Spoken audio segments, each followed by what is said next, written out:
조금 특별한 이유가 계신 분들은 괜찮은데 이유가 좀 없으시면 뒤에 분들이 조금 앞에 오시면. 안 들려요? 안 들려요? 이제 들려요? 네, 고맙습니다. 저 뒤에 계신 분들 좀 앞으로 와주시면 예배 분위기가 훨씬 좋을 것 같아요. 조금 협력해 주십시오. 우리 찬송가 360, 이분 가셨네. 365장 우리 마음속에 근심 있는 사람 우리 한번 부르시고, 그리고 부르는 동안 여러분 조금 가능하시면 앞으로 오셔서 같이 하면 좋을 것 같아요. 마음속에 근심 있는 사람 주 예수 앞에 달려라. 슬픈 마음 있을 때라도 주 예수께 아뢰라. 주 예수 앞에 달려라. 주리의 친구니 무엇이나 근심하지 말고 주 예수께 아뢰라. 눈물 나며 깊은 한숨 쉴 때 주 예수 앞에 달려라. 은밀한 죄 내게 있더라도 주 예수께 아뢰라. 주 예수 앞에 달려라. 주리의 친구니 무엇이나 근심하지 말고 주 예수께 아뢰라. 괴로움과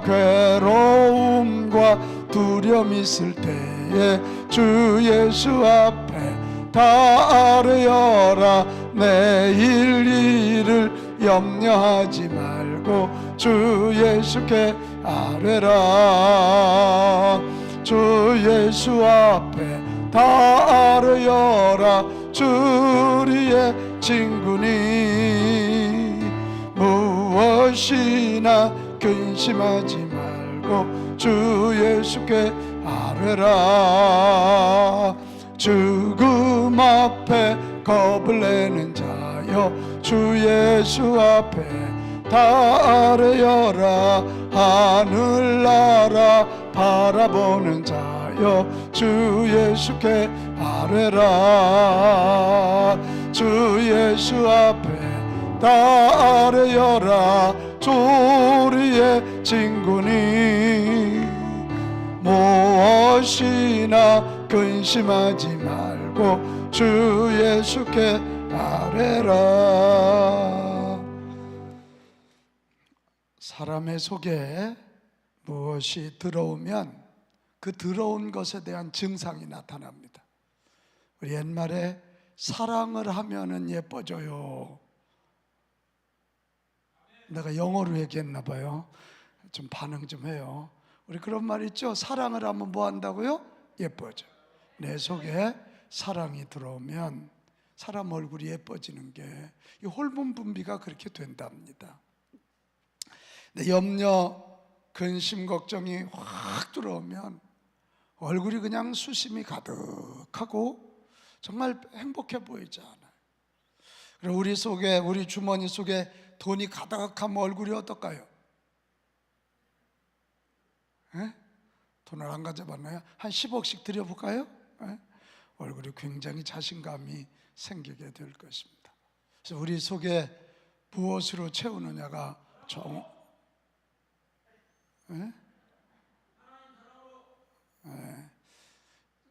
무엇으로 채우느냐가 굉장히 중요한데, 이 시대에 우리 속에 채워야 될 정말 중요한 게 있는데, 하나님의 영, 성령의 기름으로 가득 채워야 될 줄로 믿습니다. 그것입니다. 오늘 오전에도 잠깐 말씀드렸지만 우리 이 코로나 팬데믹으로 한국교회가 흔들렸어요. 이때 우리가 많이 하는 내용이 본질로 돌아가자.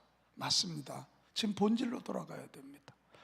어려울 때일수록 나타나는 현상 붙잡고 흔들리면 안 되고 본질로 돌아가야 돼. 주님의 교회, 주의 뜻을 이루는 교회로 돌아가야 되는데 그 길이 뭘까?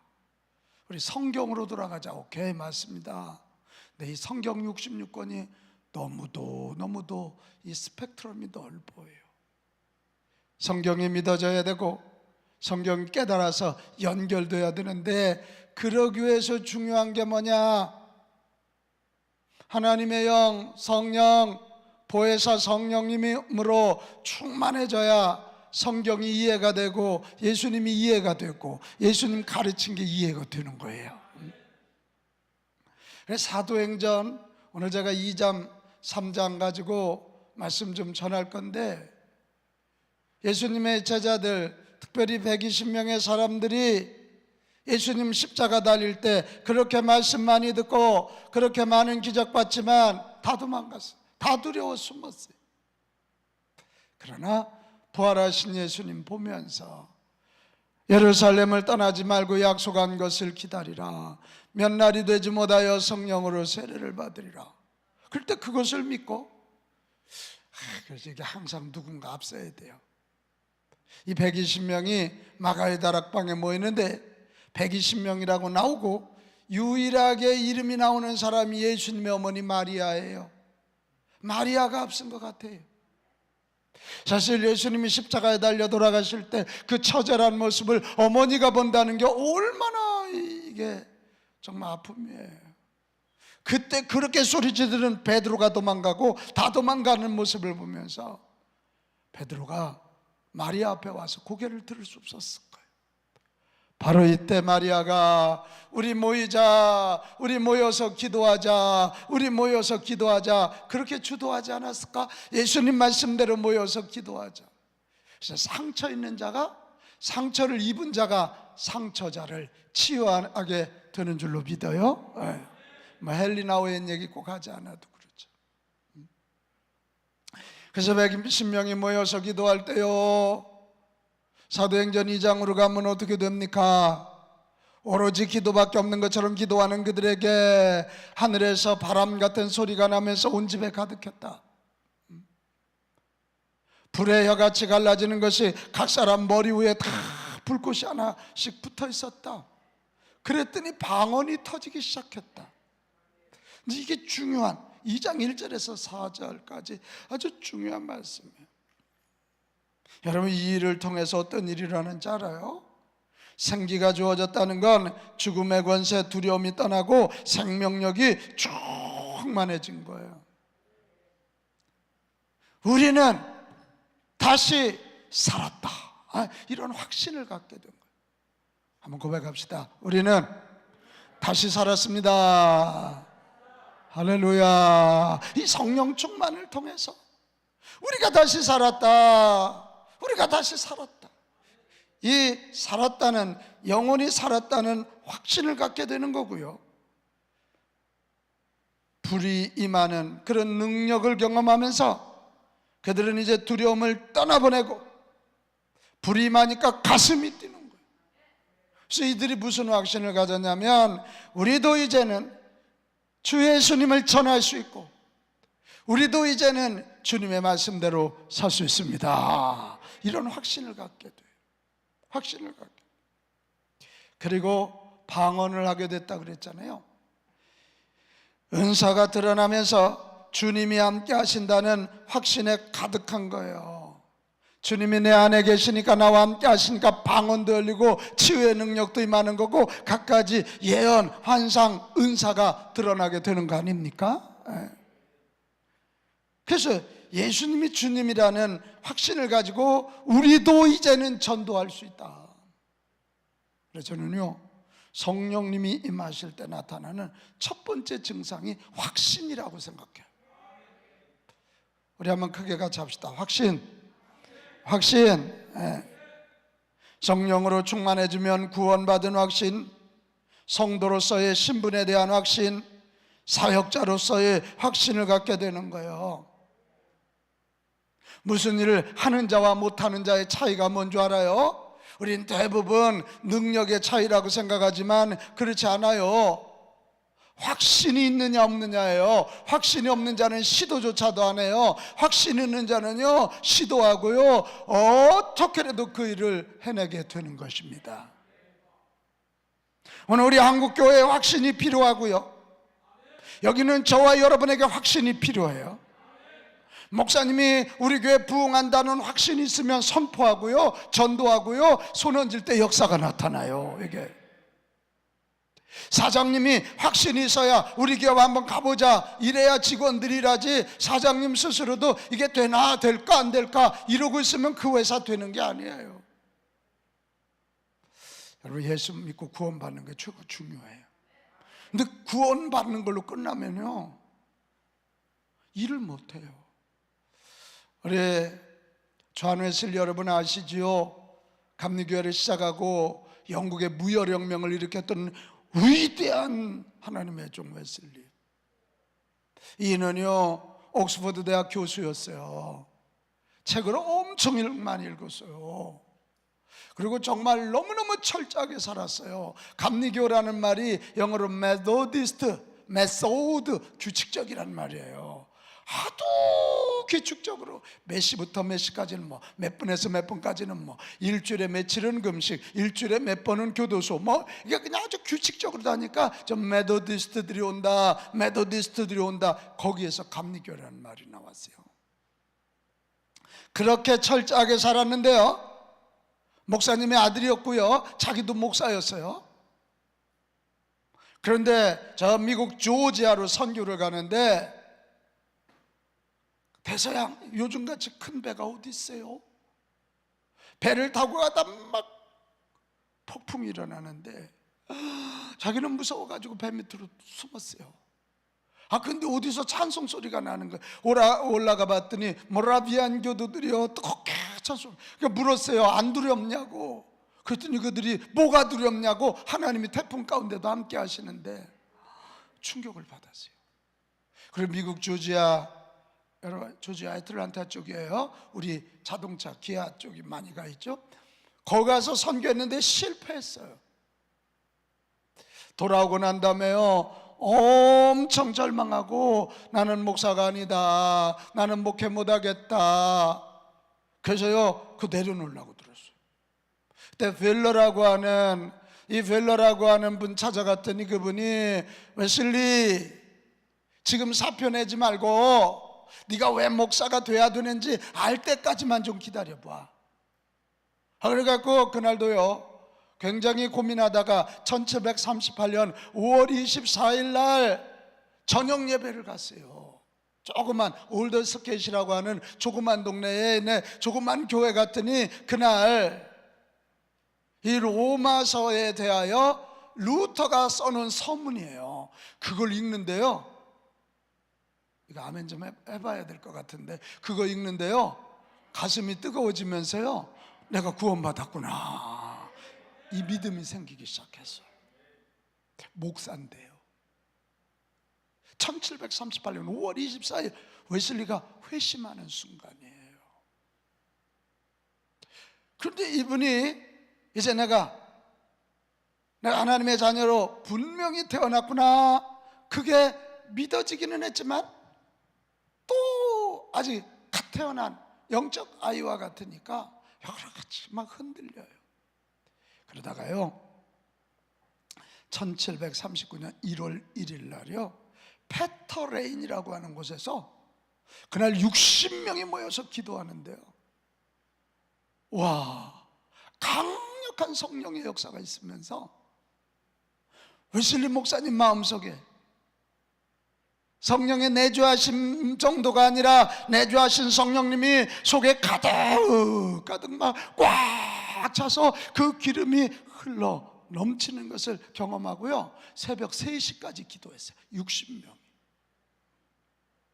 그 다음부터요, 놀라운 일이 일어나는데요, 이거 좀 봐요.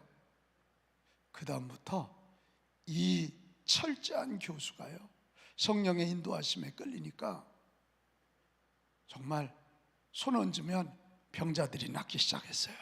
귀신이 떠나가기 시작했고요, 이분이 걸어가도 사람들이, 하나님의 영이 강하게 많으니까 푹푹 쓰러지고 별일이 다 일어났어요. 심지어는 웨슬리 목사님이요, 그러니까 이단 소리를 들어가면서요 성공회에서 내쫓았어요. 그러니까 시장에서 복음을 전도하는데 5,000명, 10,000명 엄청 모이는 거예요. 그러니까 방해하러 막 사람들이 오지 않았겠어요? 근데 방해하러 온 사람들이 예수입니다. 방해하러 온 사람들이 회개하고 막 방언이 터지고 역사가 나타나기 시작해요. 그래서 웨슬리 목사님이 그런 얘기 했어요. 성령이 아니고는 예수를 주시라 할 수 없느니라. 맞아요. 성령의 내주하심이 있는가 하면 거기에 새 기름이 계속 충만하고 충만하고 충만하게 부어져서 넘치고 넘치고 넘쳐야 된다. 이게 성령 충만이다. 저는 저 어릴 때는 우리 시골에는 수도가 없었어요. 펌프가 있었어요. 펌프 아시는 분들 계시죠? 뭐 다 이게 뉴욕에서 살다 오던 분들이라. 이 펌프는 뭐냐면 땅 깊은 곳에 관을 하나 박아요. 10m, 20m. 그래서 거기 이제 수맥이 지나가면 거기다 딱 박아 놓는 거예요. 근데 그걸 끌어올리려면요, 거기다 마중물이라고 그 위에다 물을 한 바가지 넣고 팍 진공 상태로 하면, 진공 상태가 되니까 밑에 있는 물이 끌어올라오는 거 아시죠? 펌프. 그러면요 하루 종일 펌프질해도 물이 마르잖아요. 시원한 물이 계속 나와요.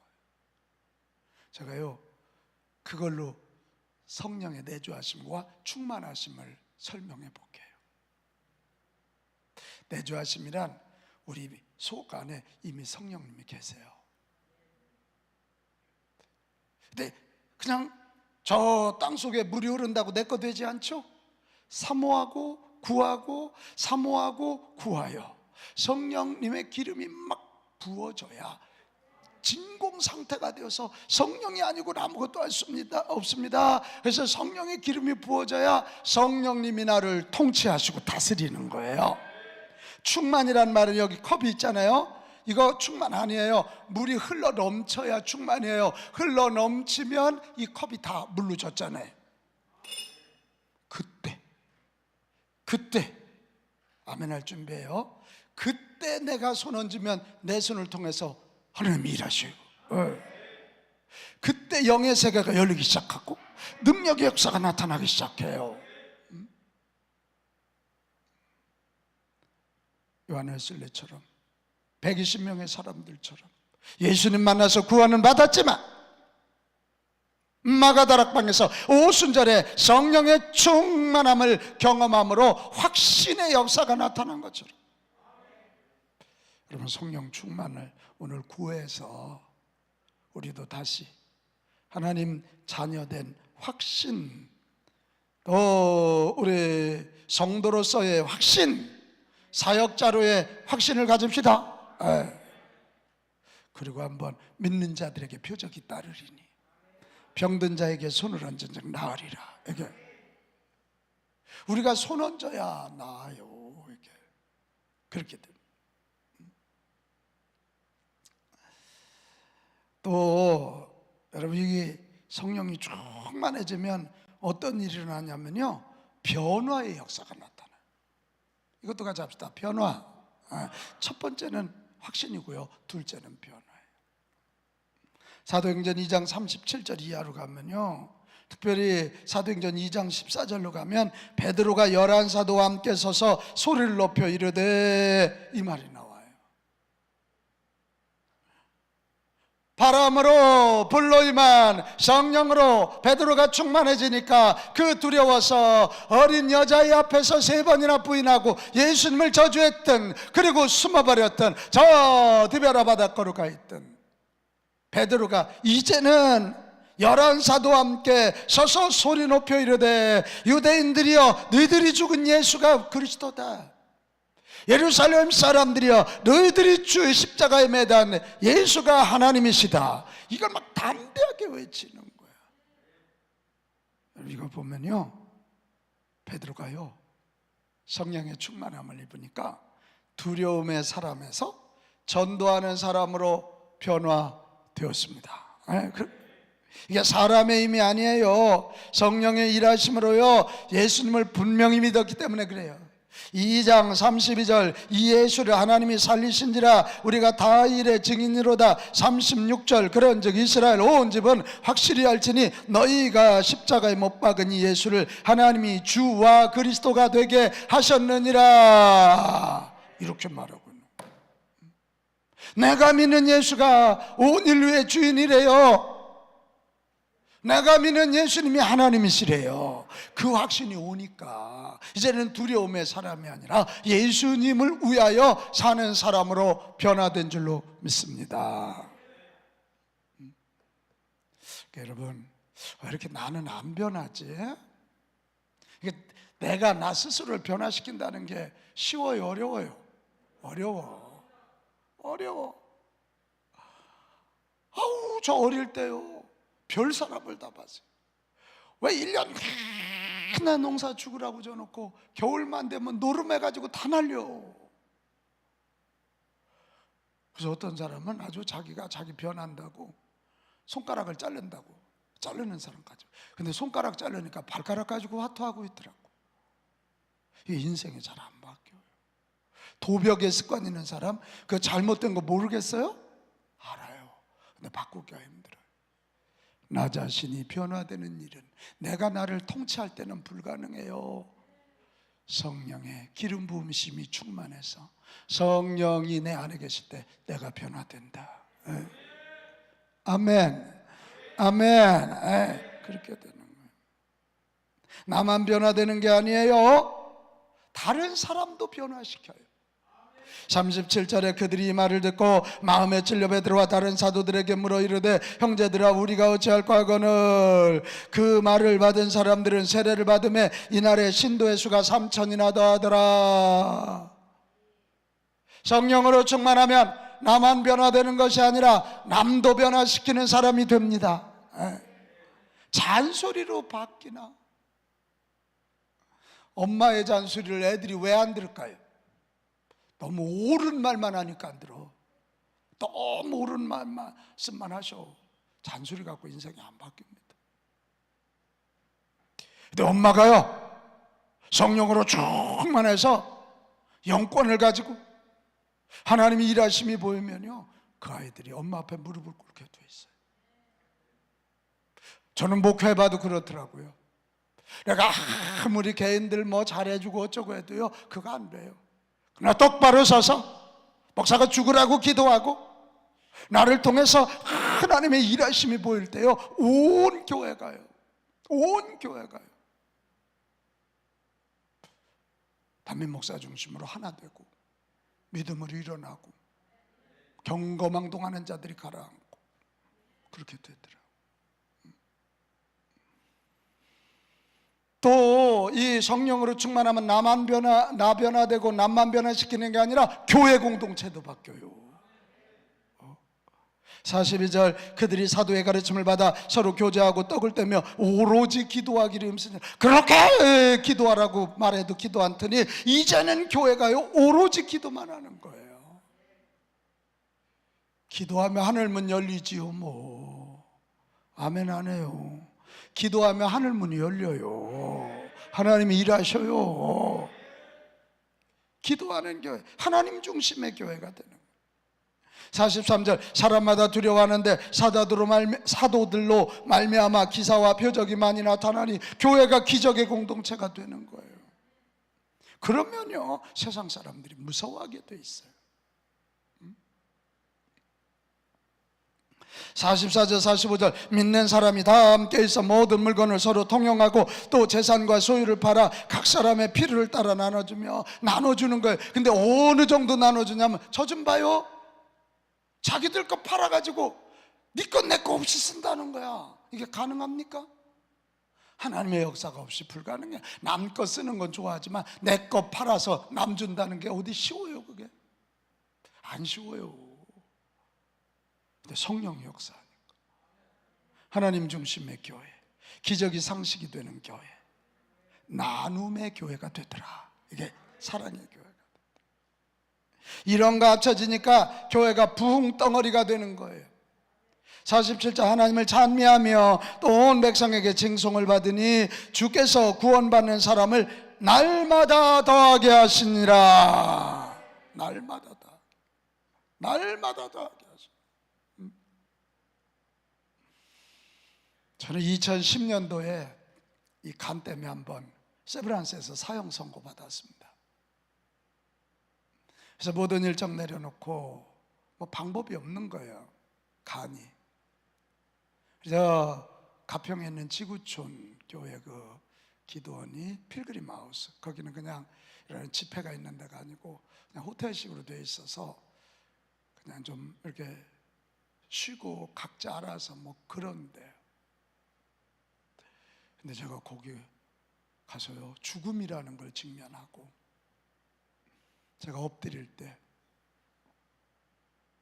제가 하루 정도 그냥 거기 뭐 한 요만한 방이 하나 있는데 하루 종일 음악 틀어놔요. 그래서 제가 그냥 거기 아무도 없어서 그냥 엎드려 있었어요. 근데 주의 음성이 들립니다. 아들아, 네가 내 교회로 하여 죽도록 수고해 줘서 고맙다. 저 그 얘기 듣고 얼마나 울었나 몰라요. 저는 예수 믿을 수 있는 집안에서 태어난 사람이 아니에요. 우리 아버지가 동네 이장하면서 교회 내쫓은 분이고요, 한 달에 한 번씩은 구술했던 집이고요. 저는 지금도 절에 가서 그 향내가 그렇게 나쁘지 않아요. 어릴 때 하도 그걸 많이 맡아가지고. 그랬던 내가 구원받은 것도 기적인데 목사가 된 거 더 기적이고, 그런데 주님께서 내 교회에 의해서 죽도록 수고해 줬다는 게 고맙다는 그 한마디에 막 대성통곡을 하고 울었어요. 근데 가만히 생각하니까 수고했다고 하는 거 보니까 내 인생이 여기까지인가 보다. 그런데도 그 음성 듣고 나니까 가슴에 막 감사가 일어나더라고요. 하루 더 엎드려 있었더니 하나님의 음성이 들리더라고요. 아들아, 너 다음 세대 사역하라. 이거 죽는다는 거예요? 산다는 거예요? 그럼 하나님, 내가 나이가 몇 살인데 청소년 애들을 해요. 그래서 제가 대답을 안 하니까 하나님이, 그러니까 이게 참 기도원 올라가서 아무도 없는데 주님과 이렇게 깊은 대화를 하니까 주의 음성이 들리더라니까요. 제가 대답을 안 하니까 하나님이 그 엘리야에게 하셨던 말씀을 환상으로 보여주시더라고요. 엘리야가 그 850명과 싸우고 이기고 난 다음에 로뎀나무 밑에 가서 죽기를 구하지 않습니까? 우울증에 걸려서. 그때 하나님이 까마귀를 통해서 먹을 물과 이 떡을 가서 먹여서 회복시키고 난 다음에 40일을 걸어서 호렙산으로 갈 때 하나님이 나타나셔서 그를 회복시키고 난 다음에 뭐라 그러냐면, 내려가라, 가서 아람 왕을 네가 기름 부어 세우고, 아람이면 지금 이스라엘 이라크 쪽에 이스라엘의 왕을 세우고 엘리사에게 기름 부어 선지자로 세우고, 그리고 바알에게 입되지 않은 7,000명이 있으니 그들을 양육하라. 그 말씀을 세게 저한테 주시더라고요. 그걸 보여주시더라고요. 그래서요, 죽으러 갔다 3일 만에 내려왔어요. 하나님은 어떻게 해요? 그랬더니, 내가 너에게 성령의 새 기름을 부어줄 테니 너는 가서 선포만 하라. 그리고 알려주셨어요. 1년에 한 번 전국의 청소년들 모아서 성령 기름 부은 캠프를 해라. 금년에도 했어요. 항상 7월 마지막 주에. 한 해는 평택대학 빌려가지고 수도권하고, 한 해는 대전 모건대학에서 중남부권을 해요. 금년에는 모건대학에서 했어요. 그리고 다른 거 하지 말고 성령의 기름 부음을 선포하라. 그럼 내가 일하리라. 그래서 제가 3일 만에 내려왔더니 살았어요. 그때보다 제가 얼굴색이 훨씬 좋아요. 아멘 한 자에게 건강의 복이 있기를. 그리고 제가 내려와서요, 6월 달이었는데 3일 만에 내려왔더니 우리 집사람도 놀라고 교인들도 다, 우리 목사님 왜 3일 만에 내려왔냐. 제가 내려와서요 50일 저녁 기도 선포했어요. 오순절이니까. 물론 사도행전에 오순절까지는 열흘 동안 기도했어요. 6월절 끝나고. 그런데 50일 저녁 기도 선포하고 50일 동안 매일 저녁마다 집회했어요. 월요일 저녁은 강사님 불러서 말씀 전하고, 화요일은 강사님 예를 들어 육신의 치유하면 제가 육신의 치유에 대한 이 본문 가지고 하고, 그 다음에 수요일은 그때 뭐 제가 설교를 많이 할 때요 제가 하고, 목요일은 우리 부목사님 하고, 금요일은 심야 기도니까 내가 하고, 토요일은 우리 부목사님이 하고, 주일 저녁은 또 예배 있으니까 해서 50일을 기도하는데 우리 교인들이 한 150명에서 200명이 모이더라고요. 우리 교회가 거듭나는 순간이었어요. 놀랍디 놀라운 일들이 일어나는데요, 정말 사도행전이 재현되더라고요. 귀신이 소리 지르며 떠나고요, 암 환자가 벌떡 일어나기 시작하고요, 짧은 다리가 길어지더라고요. 야, 저는요 공부한 사람이에요. 저는 지금도 신학대학원 교수 20년째 하고 있어요. 구약학으로 제가 PhD 했어요. 여러분 안 믿네. 그렇다니까. 내가 수석 입학하고 수석 졸업했다니까. 믿어주세요. 저는 제 머리 구조가 서른불론 결론이 아니면 안, 그러니까 그런 성령의 역사 같은 게 잘 안 믿어졌던 사람. 50일 동안 죽은 날을 살리신 그분의 영을 구할 때요, 정말 별의별 일이 다 일어나더라고요. 별의별 일. 그러면서 우리 교회가 바뀌었어요. 이 담임 목사가 바뀌니까 교회도 바뀌고요. 정말 신통방통한 일이 일어나는데요, 주의 음성이 들리고요, 갖가지 치유가 일어나고요. 여러분 안 믿을 건데 이 얘기 할까 말까. 우리 교회 스님들도 예배를 드리러 왔어. 헤이, 안 믿지? 정말입니다. 스님 얼마나 교인들이 열심히 전도를 하는지, 스님들이 승복을 입고 와가지고 저쪽에 앉아. 내가 잘못하면 마음이 탑을 할 뻔했어요. 그 스님들이 설교를 잘 들읍디다 꼿꼿이 앉아가지고. 저는 그래서요 알아요. 교회가 아무리 조직을 바꾸고 아무리 무슨 뭐 여러 가지를 해도, 제자 양육을 해도요, 제자 양육의 마침표가 성령의 기름 부으심으로 충만해야 교회가 바뀐다. 저 이거 믿어요. 이겁니다. 우리 한국 교회가 다시 한번 일어나야 이 땅을 살리고 이 세상을 바꾸고 예수 그리스도 오실 길 준비할 수 있는데, 우리가 오늘 기도해야 돼요. 주여, 우리 한국 교회가 성령 충만하기를 원합니다. 할렐루야. 성령 충만해야 내가 바뀌고 남도 바꾸고, 성령 충만해야 교회도 바뀐다. 성령으로 충만하면 확신의 역사, 두 번째는 변화의 역사가 나타납니다. 마지막, 성령 충만하면 치유의 역사가 나타난다. 오늘 본문 얘기예요. 같이 할까요? 치유의 역사예요. 오늘 본문 얘기 아시지요? 베드로와 요한이 마가다락방에서 성령의 충만함을 받고 가서 막 전도하고 난 다음에, 여기 제 9시라 그러면 우리 한국 시간으로는 오후 3시예요. 그 나라는 더운 나라니까 뭐 한낮에는 일 못 하잖아요, 그쪽은. 그래서 그런지 오후 3시에 기도 시간이 있었나 봐요. 베드로와 요한이 성전으로 기도하러 들어가는데, 거기 한 나면서부터 걷지 못하는 자가 와 앉아 있잖아요. 그 사람 뒤에서 그를 갖다 놓고 동냥해서 돈 버는 포주들이 있었단 말이에요. 베드로와 요한이 들어가니까 몇 푼 줄까 하고, 몇 푼 주세요. 그럴 때 베드로와 요한이 두 눈을 똑바로 뜨고 그의 눈과 맞추면서, 은과 금은 내게 없지만 내게 있는 것으로 내게 주노니 곧 나사렛 예수 그리스도 이름으로 일어나 걸어라. 그렇게 끝나지 않았다 그랬죠. 오전에 그의 오른손을 잡고 일어났다, 일으켰어. 만약 명령해서 그냥 안 일어나면, 그냥 쑥 가면 조금 뒤통수만 뜨거울 텐데, 손까지 잡았는데 못 일어나? 어떤 일어나겠어요? 저런 뻥쟁이 일어나. 근데 그가 일어나서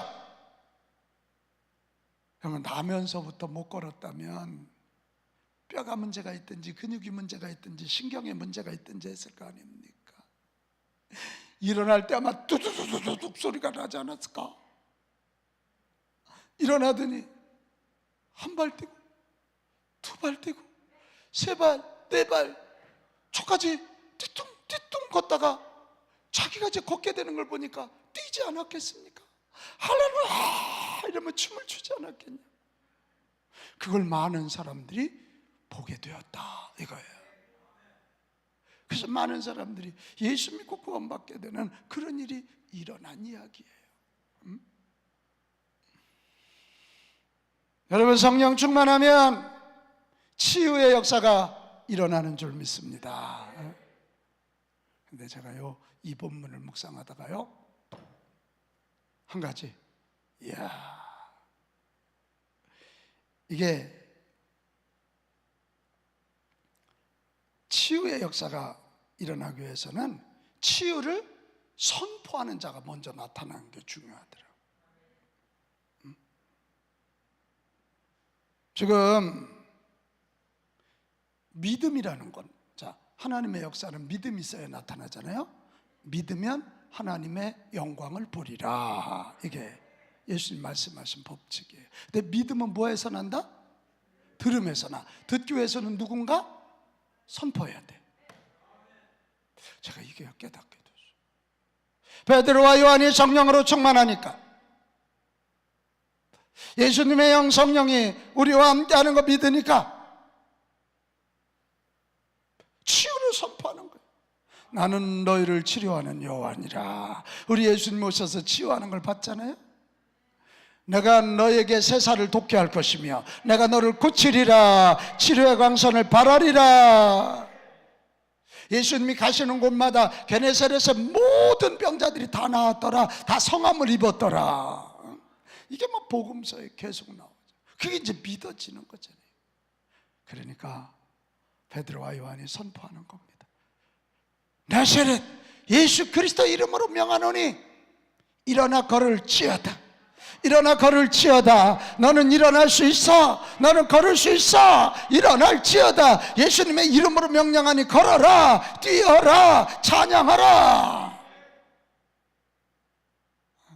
그 선포하게 되는 거죠.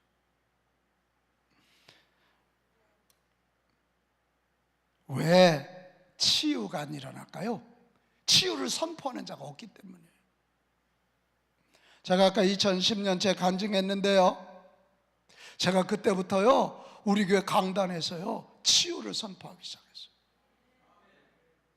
성령님은 지금도 우리와 함께 하십니다. 그분이 임하시면 암덩어리 쏟아질 수 있습니다. 어느 주인가요?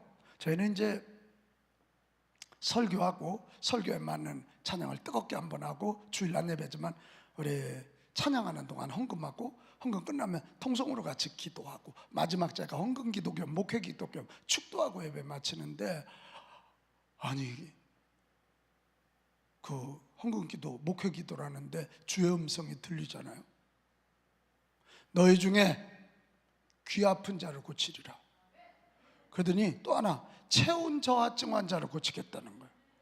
아래 체온 저하증이 뭘까? 근데 저는 2010년도 하나님이 성령의 새 기름으로 저를 살려주시고 난 다음에 주의 음성 들리면 선포합니다. 그래서 제가 기도하다가 여러분 잠깐만, 어떤 교인들 깜짝 놀라서 다 고개를 들어요. 주의 음성이 들립니다. 여러분 중에 이 귀 아픈 사람 고치신다니까 믿음으로 아픈 곳에 손 얹고 체온 저하증, 그건 몸이 차다는 거 아니에요? 나중에 알고 보니까 몸이 찬 사람들이 암에 걸리더구만. 몸을 따뜻하게 해야 돼요. 체온 저하증을 고친다. 그건 뭐야? 심장 고치신다는 거 아니에요? 심장을 고쳐서 막 피를 온몸에 돌려야 몸이 안 차가워지는 거잖아요. 그래서 제가 선포하고 기도하고 축도하고 끝냈어요. 그 잊어먹었어요. 사실은 뭐 우리 교회가 정말 많은 그때 치유가 일어날 때니까. 그때 수요일 낮 예배 이렇게 예배를 드리러 갔더니 우리 김 집사가 저기서 박도지 목사님 나섰어요. 그래, 잊어먹었다니까. 그래, 뭘 놨었어? 그랬더니 사실은 우리 재서가 이 중이염이 아무리 해도 병원을 다녀도 안 낫고, 어린애가 이거 중이염 오래 앓으면 고막 상하잖아요. 청력이 확 떨어지고 평생 문제가 되잖아요. 그런데 목사님이 그걸 선포하는데 우리 제서 얘기구나. 그래서 제사가 거기 없는데도 앞에 있는 것처럼 이 엄마가 이 귀에다가 손가락을 넣는 포즈를 잡고 쫙 기도했더니 그렇게 병원 오래 다녀도 안 낫던 병이 나섰대. 그랬더니 조금 있다가 우리 남권사님이 막 오더니 목사님 제 손 좀 만져봐요. 잊어먹었다니까 나는 체온저하증. 그리고 왜 권사님 손을 만져봐. 한번 만져보세요. 만져봤더니 손이 따끈따끈해. 제 손이 얼음장이었는데 주일날 선포할 때 믿음으로 아멘 했더니 제 몸이 이렇게 따뜻해졌습니다. 이야. 제가 뭔 얘기하려고 그러냐면요, 제가 우리 강단에서 치유를 선포하지 않으면 치유의 역사는 안 일어납니다.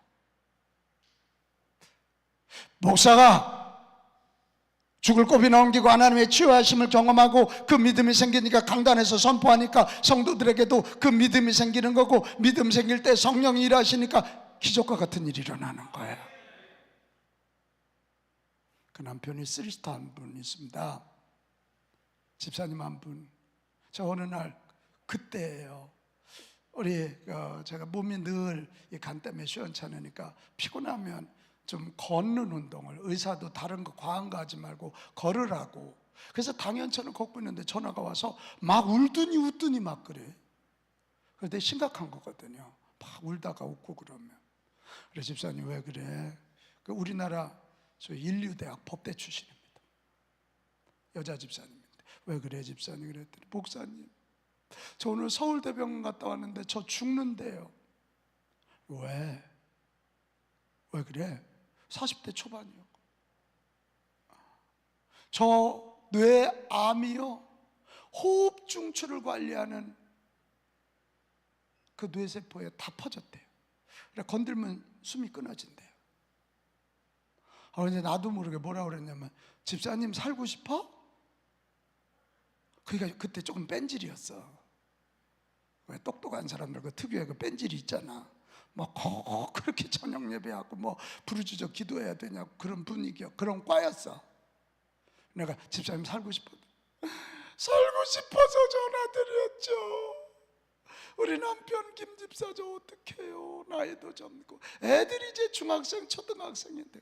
내가 뭐라 그러냐면 그러면 내가 방법 하나 알려줄 테니까 그대로 할래? 그랬더니 네, 내일 새벽부터 모든 예배를 빠지지 마라.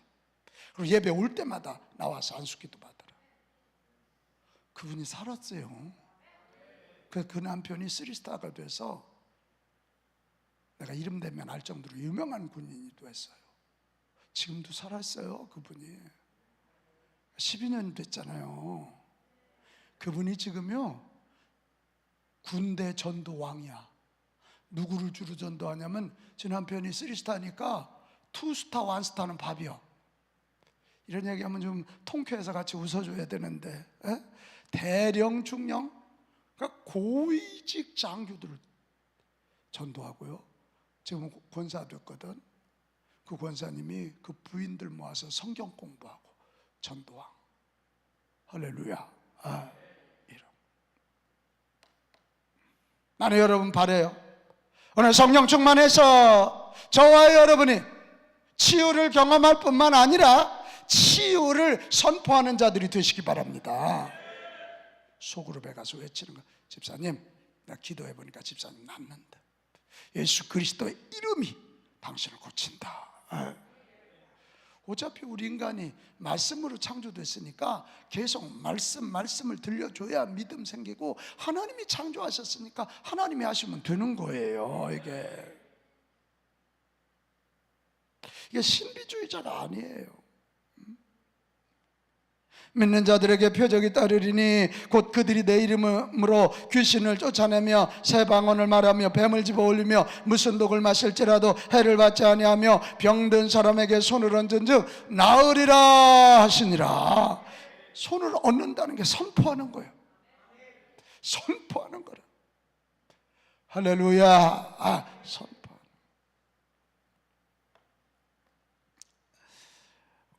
우리가 지난 9월 첫째 주 다음 세대 전도 축제했습니다. 그때 강사님이 누구냐면 세븐에듀 차길영 대표였습니다. 충격 먹었잖아. 나이가 50대인데 30대 얼굴이야. 나 30대인 줄 알았어.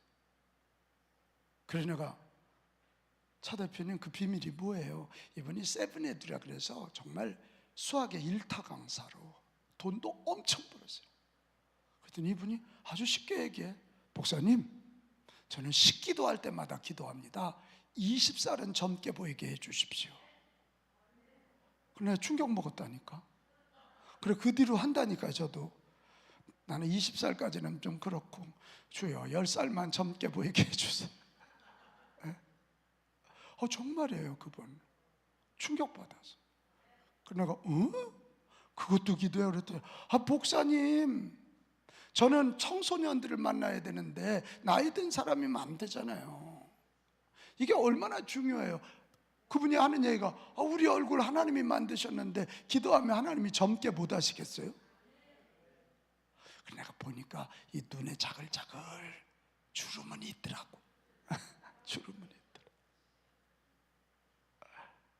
우리 성령 충만하면 치유의 선포자가 되고 나 자신에게도 선포하고요, 가족들에게도 선포해주고 우리 성도들에게, 이웃들에게도 선포하십시오. 그럼 믿음이 들어가고 하나님이 일하십니다. 내가 고치는 거 아니죠. 하나님이. 이럴 때 우리가 치유를 선포하는 자가 될 때 치유를 경험하는 자가 나타나는 거예요. 세상에 나면서부터 못 걷던 자가 다리에 치유를 받는 이 놀라운 일, 발과 발목이 곧 힘을 얻고 뛰어서서 걸으며 그들과 함께 성전으로 들어가면서 걷기도 하고 뛰기도 하며 하나님을 찬송하니, 이런 일이 일어나잖아요. 여러분, 성령이 충만하면 치유의 역사가 일어나는데요, 다리의 치유의 역사처럼 육신의 치유가 나타납니다. 육신. 오늘 이 시간에도 그런 역사 있기를 축복합니다. 이건 안 될 거야. 그 믿음 때문에 안 되는 거야. 다리도 길게 하신 하나님, 뼈도 만드신 하나님, 신경과 근육을 만드신 하나님, 또 육신의 치유뿐만 아니라 우리 시각의 치유도 받아요. 3절에 보면 동전을 위하여 이 사람은 사람을 바라봐요. 그런데 8절로 가면 하나님을 찬송해요. 이제는 사람 바라보지 않고 하나님을 바라보는 시각의 변화. 사람 바라볼 때 얼마나 상처가 있겠어. 저 사람은 저렇게 건강하게 걷고 저 사람은 부자인데 나는 나면서부터 걷지 못하고, 나는 동양인, 나는 거지. 얼마나 불행해. 근데 하나님을 바라보니까 희망이 생기는 거잖아요. 하나님이 하시면 된다. 하나님이 하시면 된다. 하나님이 하시면 나도 걷는다. 하나님이 하시면 나도 나눠주는 자가 된다. 이런 시각의 변화가 일어나요. 여러분, 시각이 바뀌어야 생각이 바뀌어요. 생각이 마음이잖아요. 오늘 여기요, 불행을 느끼는 사람들의 100%는 마음에 상처의 쓴뿌리가 남아서 그래요. 어쩌다 그런 녀석을 남편으로만, 어쩌다 그런 여자를 아내로만, 어쩌다 그 인간 이라고 이 성장하면서 살아오면서 상처에 쓴뿌리가 있어요. 오늘 성령 충만해서 여러분 시각이 바뀜으로 여러분 생각이 치유되고 마음이 치유되기를 바랍니다. 제가 성령 충만을 경험하니까요, 저는요, 우리 아버지 44, 우리 어머니 43에 나서 8남매 막내예요. 그러니까 진기 다 빠지고 나가지고 내가 이렇게 누르죽죽해요. 진짜 어릴 때부터 기름진 거 먹으면 다 쏟았어요. 그러다 저 중학교 2학년 겨울방학 때 아버지 돌아가셨어요. 57에. 그러니까 집안이 망했잖아요. 저 공부는 잘했어요. 여러분 안 믿어도 사실이에요. 내가 전교 1등 한 사람이에요. 근데 아버지가 망하니까 방법이 없잖아요. 근데 그때 아버지 돌아가시면서 제가 예수를 믿게 됐어요. 그다음 이제 고등학교를 충남 공주군 우성면 옥성리 사람이 대전으로 나갔는데요. 기죽어 갖고 못 하겠다. 돈이 있어야 학원을 다니지. 그때 성문 종합영어, 수학 정성하고 정석이라는 과목을 하지 않고는 수학하고 영어를 쫓아갈 수 없었어요. 내가 600명 중에 전교 13등 들어간 사람인데 10개 반, 우리 반에서도 18등밖에 못해. 그런가요? 이게 1등 하던 사람이 그러면요, 하루 종일 이를 악물고 아무 소리를 안 하더라고. 그렇죠. 아이고, 주여 해줘서 고마워요. 저런 분하고 사는 남편 행복할까요? 반응을 저렇게 보여주는 사람. 그래서 저는 더 한켠으로 가난한 집, 아버지 일찍 돌아가신 거에 대한 원망이 있었죠. 그때 제가 신학대학을 수석 합격을 했어요. 다들 교수 요원이라 그랬어요. 근데 또 돈이 있어야 유학을 갔다 와야 교수를 할 거 아니에요. 유학을 갔다 와요. 돈 어머니 농사지고 형님이 중학교 선생인데 무슨 돈으로 유학을 가겠어요. 늘 이게 끌어올라 있었어요. 늘. 그러다 제가 군목을 하고 서울에 있는 어느 큰 교회 부목사를 했더니 목사님이 유학을 보내주시더라고. 그때 내가 한 말을 만들었어요. 놀렐루야라는 말을 그때 만들었어요. 내가.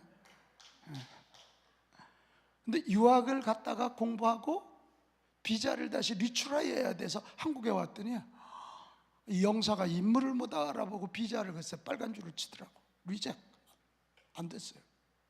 큰일 났더라고요. 부목사 했다 유학 갔다 비자 리젝 되니까 어디 집도 저도 갈 데가 없어요. 그때 막 입을 이만큼 내밀고 하나님께 원망하고 달려들 때, 근데 그때가 기도할 때예요.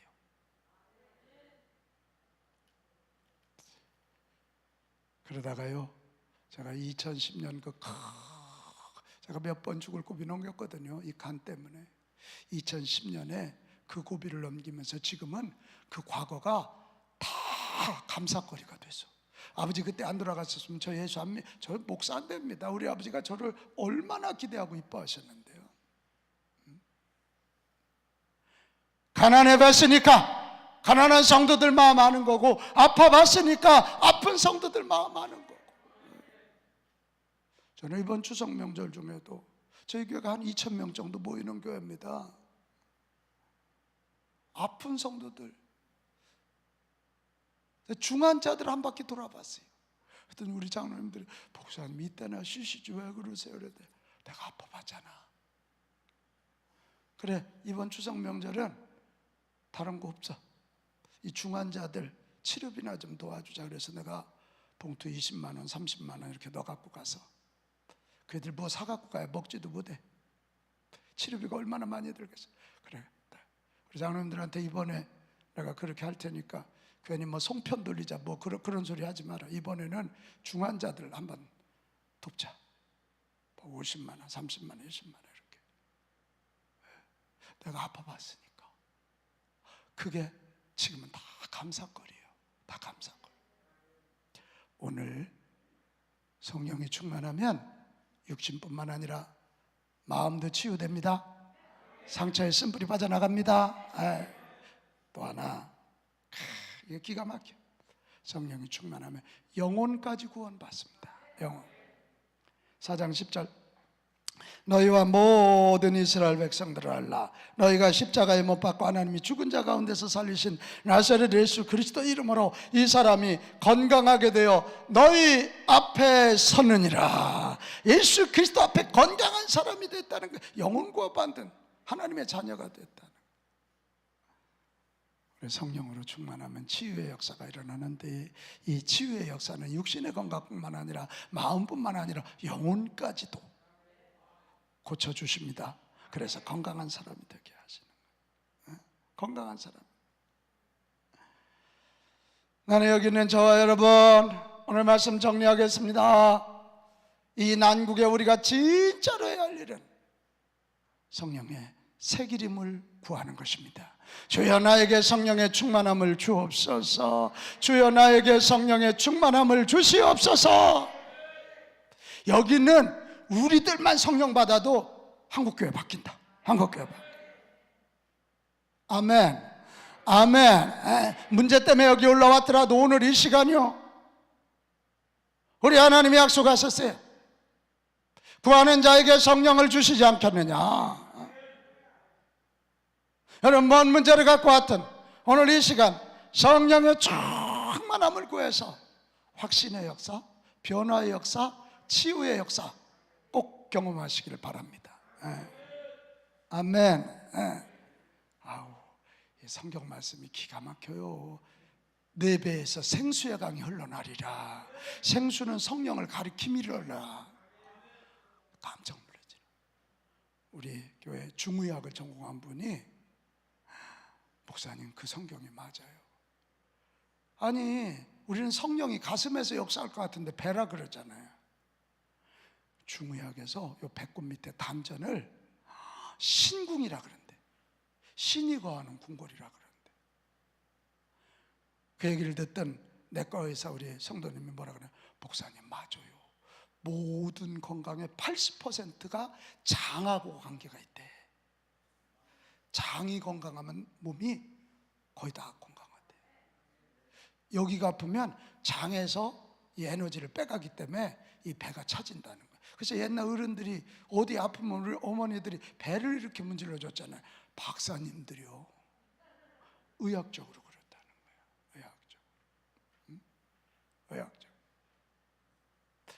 우리 정말 성령의 충만함을 구해서 우리 다시 한번 이 확신, 변화, 치유의 역사를 경험하고, 나도 살리고, 우리 가정 살리고, 우리 교회 살리고, 지역을 살리고, 이 민족을 살립시다. 우리 찬송하겠어요. 찬송하겠어요. 찬송가 191장 우리 찬송하면서